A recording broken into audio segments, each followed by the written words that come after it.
പാലക്കാട് കോട്ടായിയിൽ വീട് കയറി ആക്രമണം നടന്നിരിക്കുന്നു. കീഴത്തൂർ സ്വദേശി മൻസൂറിന്റെ വീടിന് നേരെയാണ് അയൽവാസിയുടെ ആക്രമണമുണ്ടായത്.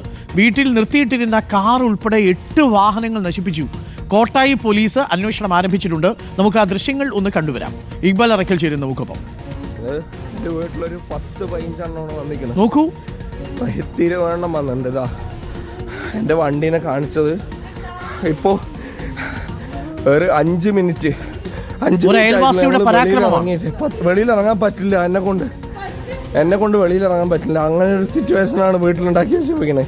എൻ്റെ വണ്ടികൾ ഇറങ്ങിയിട്ട് 2-3 മാസമായിട്ടില്ലേ വണ്ടീനെ ഇങ്ങനെ തല്ലി പൊട്ടിച്ചിട്ട് മൊത്തം ഇതിൻ്റെ A to Z തല്ലി പൊട്ടിച്ചിട്ട് എൻ്റെ വീട്ടിൽ ഇപ്പോൾ 4 മണിക്ക് നടന്ന സംഭവം എൻ്റെ വീട്ടുകാർ ഞങ്ങൾ വെളിയിൽ ഇറങ്ങുന്നുണ്ടെങ്കിൽ ഞങ്ങൾ എന്തെങ്കിലും ചെയ്തിട്ടുണ്ടാവും.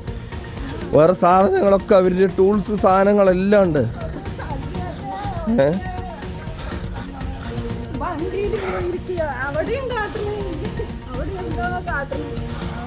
അവിടുത്തെ വണ്ടിയിലുണ്ട്, അവിടുത്തെ ഒരു ട്രാവലർ ഉണ്ട്, അവർ ഓടിപ്പോയി. അവരെല്ലാവരും ഒരു 10-15 പേരുണ്ട്. മൻസൂറിന്റെ വീടിന് നേരെയാണ് അയൽവാസിയുടെ ആക്രമണം ഉണ്ടായത്. ഒരു പുതുപുത്തൻ വണ്ടി അത് അടിച്ച് നശിപ്പിച്ച് പരമാവധി എന്തൊക്കെ ചെയ്യുമോ, തീയിട്ടില്ലെന്ന് മാത്രമേ ഉള്ളൂ, ബാക്കിയെല്ലാം നശിപ്പിച്ച് കളഞ്ഞു. അപ്പോൾ 8 വാഹനങ്ങളാണ് ഈ വീട്ടിലുണ്ടായിരുന്നത്. ഇരുചക്ര വാഹനങ്ങളടക്കം എല്ലാ വാഹനങ്ങളും അടിച്ച് നശിപ്പിച്ചു കളഞ്ഞു. ഇക്ബാൽ അറക്കൽ, ഈ അയൽവാസി ഇത്ര ക്രൂരരാവാനുള്ള കാരണം എന്താണ്? ആ വീടിൽ ഉള്ള വാഹനങ്ങളൊന്നും ഇനി എടുക്കാൻ പറ്റാത്ത വിധത്തിൽ അടിച്ച് നശിപ്പിച്ചല്ലോ. ഇയാൾക്ക് എന്തെങ്കിലും മാനസിക പ്രശ്നമുണ്ടോ ഇക്ബാൽ അറക്കൽ?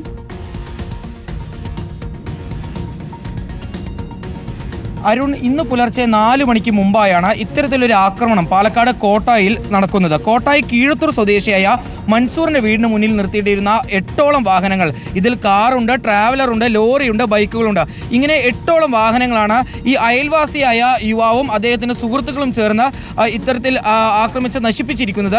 കഴിഞ്ഞ ദിവസം മൻസൂറിന്റെ സഹോദരനും ഈ അയൽവാസിയും തമ്മിൽ ഒരു തർക്കം നിലനിന്നിരുന്നു. പിന്നീട് ഈ തർക്കം കോട്ടായി പോലീസ് സ്റ്റേഷനിലേക്ക് എത്തി സംസാരിച്ച് പരിഹരിക്കുകയും ചെയ്തതാണ്. പക്ഷേ ഇതിന് ശേഷവും ഇവർക്ക് നേരെ വലിയ രീതിയിൽ ഭീഷണി ഉണ്ടായിരുന്നു എന്നാണ് മൻസൂർ ഉൾപ്പെടെ ഇപ്പോൾ വ്യക്തമാക്കിയിട്ടുള്ളത്.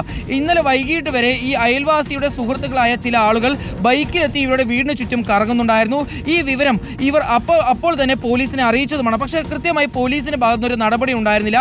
പിന്നീട് ഇന്ന് പുലർച്ചയോടുകൂടി ബഹളം കേട്ടാണ് മൻസൂറും കുടുംബാംഗങ്ങളും വീടിന്റെ പുറത്തേക്ക് പരിശോധിക്കുന്നത്. അപ്പോഴാണ് ഇത്തരത്തിൽ ആക്രമികളെത്തി ഈ വാഹനങ്ങൾ പൂർണ്ണമായും തല്ലി തകർക്കുന്ന രംഗം ഇവർ കാണുന്നത്. ഈ ആക്രമികൾ വാതിൽ തകർത്ത് ഈ വീടിനകത്തേക്ക് പ്രവേശിക്കാനുള്ള ശ്രമവും നടത്തിയെന്ന് മൻസൂർ പറയുന്നുണ്ട്.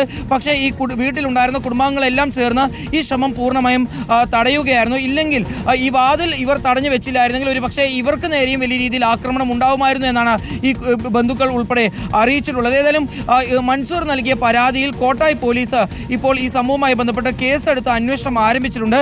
അയൽവാസിയും ഇയാളുടെ സുഹൃത്തുക്കളും ചേർന്നാണ്, ഈ 15ഓളം ചേർന്നുള്ള യുവാക്കൾ ചേർന്നാണ് ഇന്ന് പുലർച്ചെ 4 മണിക്ക് മുമ്പായി ഇത്തരത്തിലൊരു ആക്രമണം ഈ കീഴത്തൂർ സ്വദേശിയായ മൻസൂറിന്റെ വീട്ടിലെത്തി നടത്തിയിട്ടുള്ളത്. മൻസൂറിന്റെ പുതിയ വാഹനങ്ങൾ ഉൾപ്പെടെ ഈ ആക്രമണത്തിൽ തകർന്നിട്ടുണ്ട്. നമുക്ക് ദൃശ്യങ്ങൾ കണ്ടാൽ മനസ്സിലാവും.